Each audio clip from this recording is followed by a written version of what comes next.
uyu muryango twarabanye abantu batuye Kimironko barabizi nubwo ndi inshuti ya Gospel Assembly Church ariko by'umwihariko Reverend Mbonigaba ni inshuti ni nawe pare wanje tuziranyeho ibintu byinshi ariko ndavuga ibintu bitatu kuri uyu mudamu uyu muvyeyi witavye Imana. Mbere y'uko aza mu Rwanda twabanaga na pasiteri mu ijoro ryo ku itariki ya 25 ishira 26 mu kwezi kwa 3 twari turyamye twembi mu cyumba. Hari association yitwaga Isoko y'Ubugingo yakoreraga hano en face neza ya Fosque. Turaryama nk'ibisanzwe twarararanye imyaka yose mudama taraza haba n'ubu iyo twagiye mu masengesho turarara. Iryo joro urumva hashize imyaka 20 ngo habe mu rukerera arabyutse arambwira ngo ararose ngo abona umuntu araje aramubwira ngo ku mwaka wa 30 bana n'uyu mudamu wa azitaba Imana. Urumva bashakanye 95 imyaka 30 yuzuye muri uyu mwaka.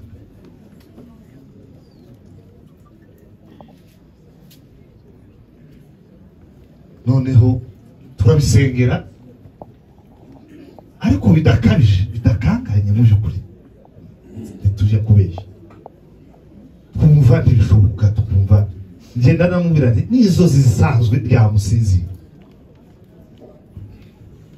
Ejo bundi ngo arware ikintu cya mbere cyanje muri kubera ko hari ukuntu byahoraga binyura mu muti havuga siki kintu nibi. Impamvu mbivuze nukugira ngo abantu baraha rimwe na rimwe Imana nizajya ivugana namwe mu buryo bumwe cyangwa ubundi mujye muba maso musenga Imana. Nubwo gusenga bitahindura icyo Imana yagambiriye kandi kuvuga ngo ntitwasenza arwara. Urugendo rw'uyu muvyeyi rwari ruzwe mbere y'imyaka 20. Icyakabiri ndavuga hejuru y'imirimo yakoreye kanisa. Abashumba baraha barabizi ko amasano y'umubiri atagira imbaraga iyo umuntu ari umushumba nyakuri. Amasano y'umubiri nta mbaraga agira. Kandi imvune z'uyu muvyeyi yavunikiye itorero ntabwo nagaza nzumva naje taraho umushumba. Aho nabereye umushumba kabona imvune kabona ibibazo biba mu matorero nibwo numvise imvune z'uyu muvyeyi. Yabayeho ubuzima ibintu byose itorero ryose riba mu ibikoresho bya bijuma byo gucurangisha bya bikoresho by'ameza byaba ibikoresho byo kugaburira abashyitsi n'abashyitsi bagomba kurya byose byabagamo. Kandi abamama bazageragezwa henshi kuko natwe tugeragezwa henshi ariko umudamu uzobona atagira ijambo ku buryo ngo avugire ibiryo ni bake. Yo kugaburira iminsi 3 ugataha, yo kugaburira umunsi umwe urumurisi ugataha, ariko akangiringiri mu rugo abantu bazunguruka imyaka 10 igashira 20 igashira nta jambo urumva avuga hejuru y'uburyo ku bantu bazenguruka mu rugo. Icyo kintu cya ni memoire mu buzima. Ikindi muvugaho nuko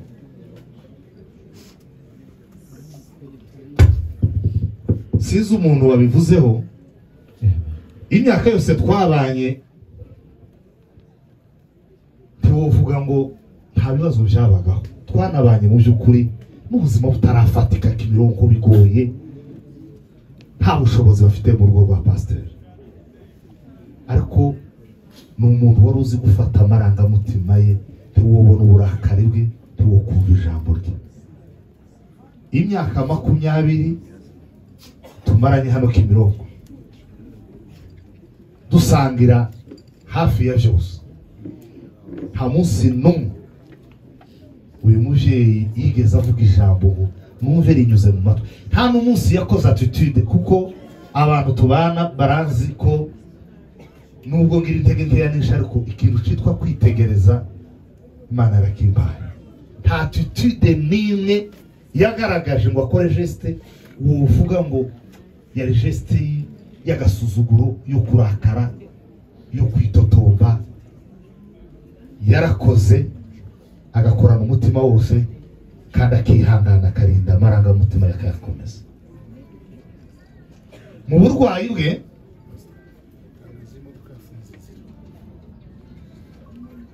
hari itangazo, mu burwayi bwe ntibwatinze, arwaye mu minsi mikeya. Mu by'ukuri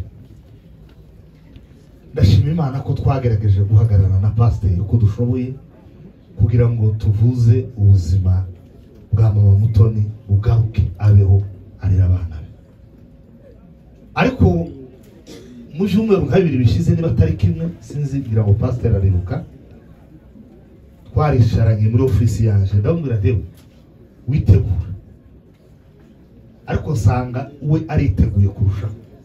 Ndamubwira nti rero ukuntu umudamu ameze witegure, tuwe possible. Nsanga ariteguye. Ndagira ngo ngushimire pastor, gukomera wagaragaje hamwe n'abana by'umwihariko, ariko nshime cyane uburyo wavuje umudamu, wakoze ibishoboka byose. Abantu baza bagerageza bakavuga ngo yenda ngo umukeno wabayeho, ndagushimiye ko witaye ku mudamu ukamuvuza uko ushoboye. Turi Imana yogarura ubuzima bw'umuntu, n'abaganga si Imana bogarura ubuzima bw'umuntu, ariko you did your best. Ndashimira Mugisha, uri umugabo papa, uhagaze iruhande rwa mama, uramurwaza, urarana nawe, urara hasi. Imana izaguha umugisha papa.